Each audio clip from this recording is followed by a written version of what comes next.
Assalamualaikum warahmatullahi wabarakatuh. Anak-anakku, sebelum memulai pembelajaran, mari kita berdoa terlebih dahulu. Berdoa dimulai, berdoa selesai. Baik anak-anakku yang solih-solihah, pembelajaran di awal semester 2 kita akan mempelajari tentang iman kepada Nabi dan Rasul, meneladani sifat-sifat mulia yang dimiliki oleh para Rasul Allah Subhanahu wa Ta'ala. Dimulai dengan pengertian iman kepada para Rasul, sifat-sifat Rasul, tugas para Rasul, Rasul-Rasul yang termasuk ulul azmi, kisah perjuangan 25 Rasul, dan hikmah beriman kepada Nabi dan Rasul.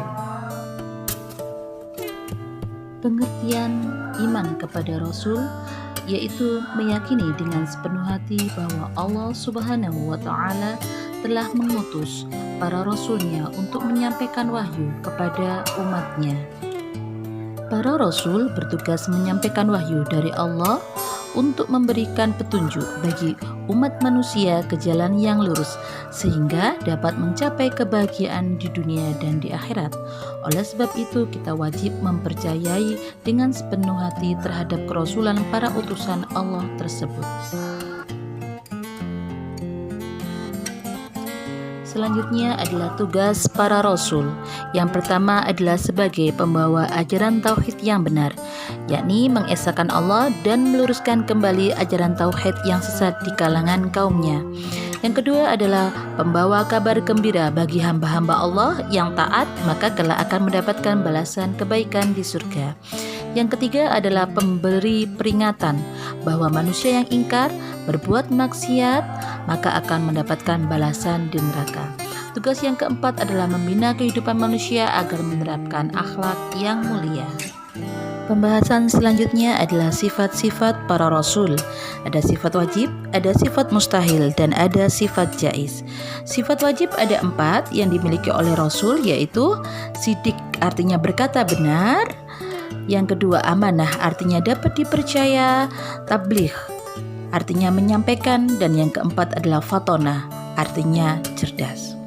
Adapun sifat-sifat yang tidak mungkin dimiliki oleh Rasul dinamakan sifat mustahil. Ada 4. Yang pertama kadzib, artinya dusta. Tidak mungkin seorang Rasul itu berkata dusta. Yang kedua adalah khianat, artinya tidak dapat dipercaya. Tidak mungkin seorang Rasul tidak berkata jujur atau berkhianat. Yang ketiga adalah khitman, artinya menyembunyikan. Seorang rasul tidak mungkin menyembunyikan walaupun sedikit dari wahyu yang telah diterimanya. Yang ketiga adalah baladah, yang artinya bodoh. Seorang rasul tidak mungkin bersifat bodoh. Jika seorang rasul bersifat bodoh, pasti akan diatur dan dipermainkan oleh umatnya. Yang ketiga adalah sifat jaiz. Sifat jaiz adalah aradul basyariyah, yaitu Rasul bersifat dan berperilaku sebagaimana manusia pada umumnya, seperti makan, minum, haus, lapar, letih, dan lain sebagainya. Baik anak-anakku yang soleh-solihah, selanjutnya kalian sudah tahu bahwa Nabi dan Rasul yang wajib kita ketahui ada 25 orang. Di antara 25 Rasul tersebut ada 5 Rasul yang diberi gelar ulul azmi.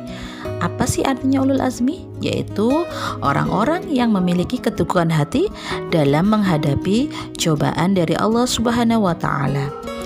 Siapa sajakah 5 Rasul tersebut? Kita singkat dengan NIMIM. Yang pertama adalah Nabi Nuh, Nabi Ibrahim, Nabi Musa, Nabi Isa, dan Nabi Muhammad Sallallahu Alaihi Wasallam.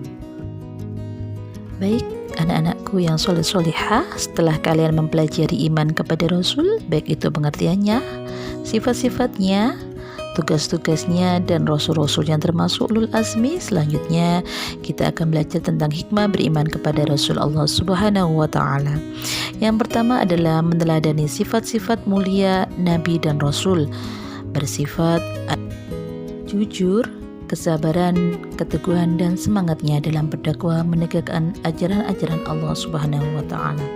Yang kedua adalah senantiasa menjaga keimanan dan ketakwaan kepada Allah agar negeri kita mendapatkan kemakmuran dan keberkahan. Selalu meningkatkan keimanan dan ketakwaan kita kepada Allah Subhanahu wa Ta'ala. Nah, anakku yang soleh-solihah, sekian pembelajaran hari ini. Kita tutup dengan doa kafaratul majlis.